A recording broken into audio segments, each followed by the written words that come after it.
Welcome back to the Fiji Pro. We are about to introduce one of the heats of the third round. Jordy Smith taking on Kelly Slater. Both competitors putting together solid heat score totals in the first round. And we are set for a huge matchup. Couple of tricky heats prior to this one. Yeah, for sure. And you'd have to pin that on two things: injury, and then, you know, just not the craftiest competitive surfer. There's some surfers that just get it right away and know how to compete perfectly. Jordy is one of those guys that outsurfs his competitors.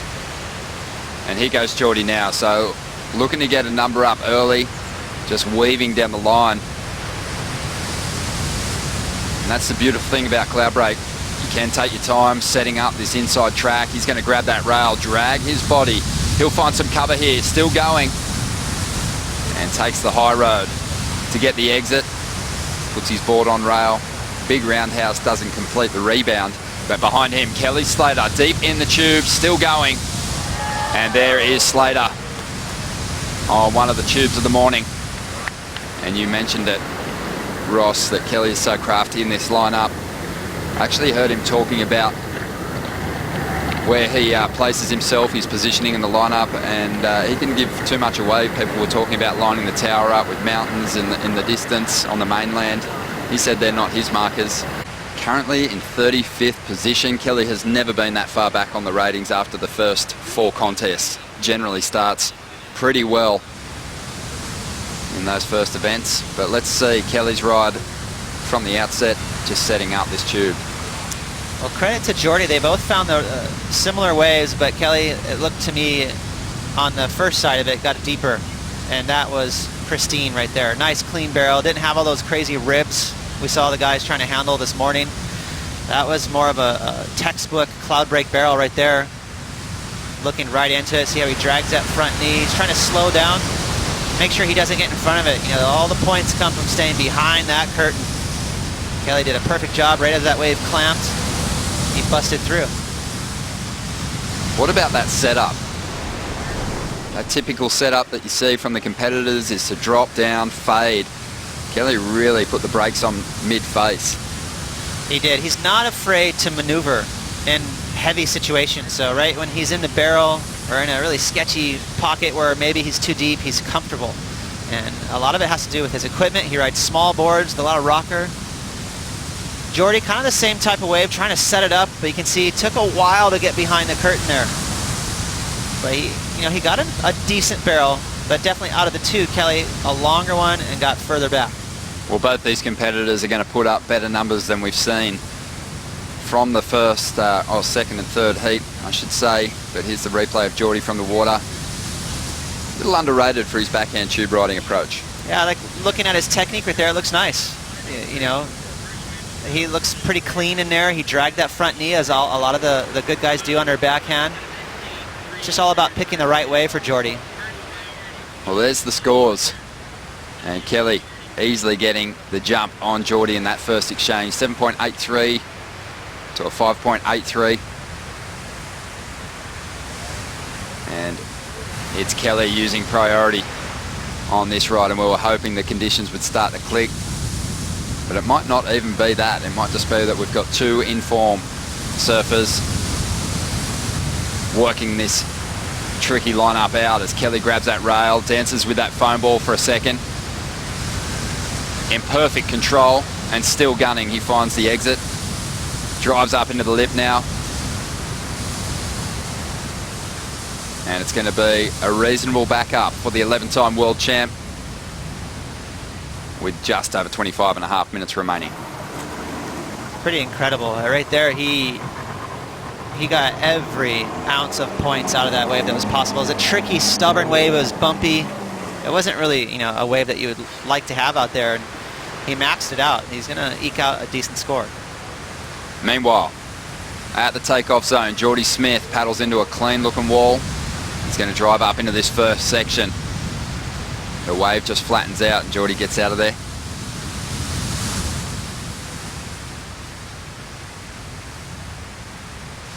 Feels like some of that advantage maybe out on the open face that Jordy could have over Kelly at this particular moment in time is a little gone, Ross, because there's a fair bit of bump and it's hard to really dig in.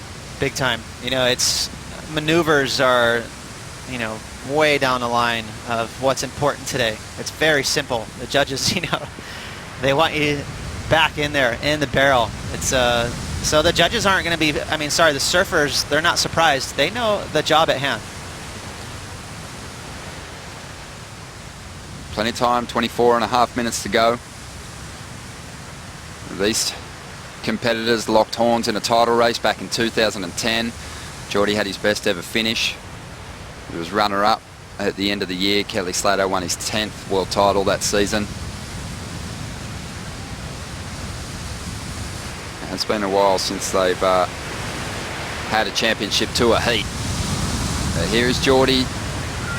Not too deep on that first section. Might be able to add some points here though. Bashes the lip, drifts that tail. Can't complete.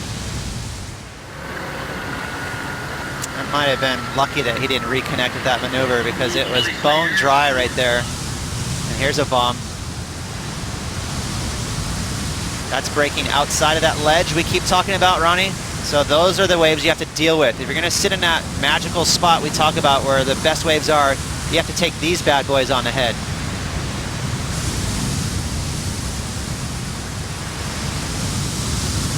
And if you get driven onto the inside, it can be a big lap. It can take a long time to get back out there.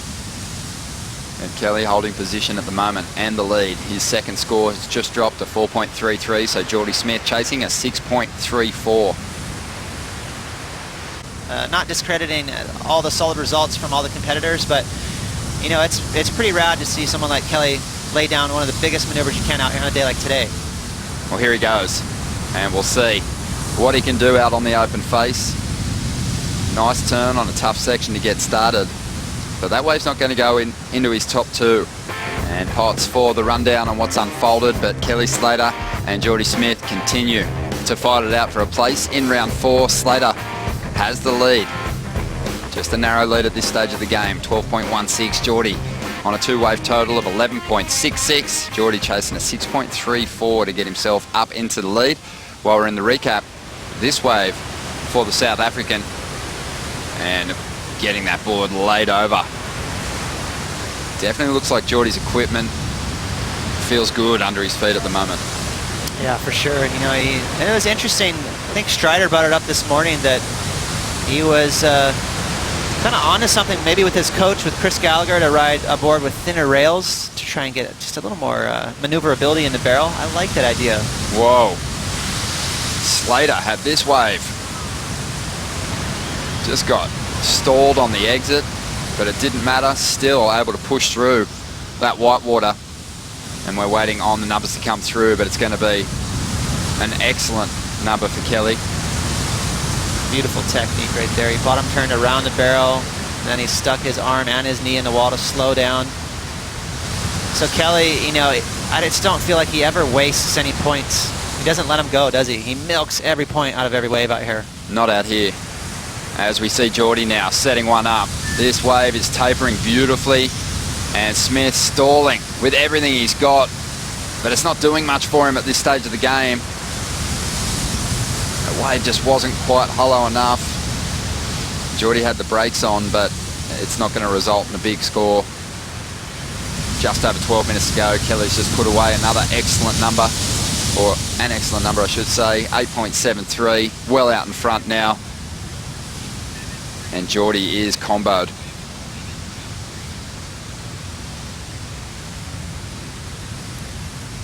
Comboed and wearing a wave on the head. So, you know, it's going to get a little gloomy here for Jordy. Hopefully he can keep his spirits high and realize that he can get back in his heat one wave at a time.